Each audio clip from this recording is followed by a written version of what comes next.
ശീർഷകം ജാലകത്തിനപ്പുറം പെയ്ത മഴ. രാത്രി 9 മണി.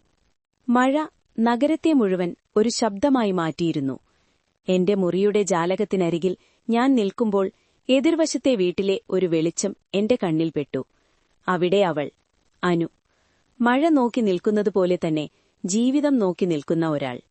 ഞാൻ, അഭിജിത്ത്, ഈ നഗരത്തിലേക്ക് താൽക്കാലികമായി വന്ന ഒരാൾ.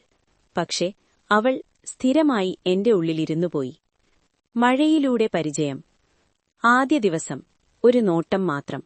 രണ്ടാം ദിവസം ഒരു പുഞ്ചിരി. മൂന്നാം ദിവസം ഒരു കൈവീശൽ. ജാലകങ്ങൾക്കിടയിലെ അകലം പതുക്കെ കുറഞ്ഞു. ഒരു ദിവസം അവൾ വിളിച്ചു, "നിനക്കും മഴ ഇഷ്ടമാണോ?" ഞാൻ മറുപടി പറഞ്ഞു, "ഇഷ്ടമാണ്. മഴയിൽ ആരെയും അഭിനയിക്കേണ്ടതില്ല." അവൾ ചിരിച്ചു. ആ ചിരി മഴയുടെ ശബ്ദത്തിൽ ലയം പിടിച്ചു. നിശബ്ദ പ്രണയം. ദിവസങ്ങൾ കടന്നു.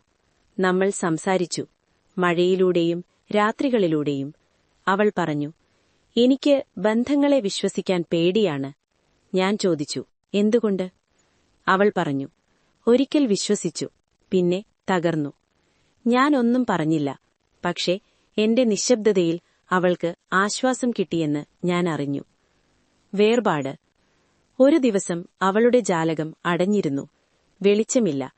അടുത്ത ദിവസം കൂടിയില്ല. മൂന്നാം ദിവസം ഒരു കുറിപ്പ് എന്റെ ജാലകത്തിലേക്ക് വന്നു വീണു. അതിൽ എഴുതിയിരുന്നു, "ഞാൻ പോകുന്നു, മഴയെ ഇനിയും ഒറ്റയ്ക്ക് നോക്കാൻ."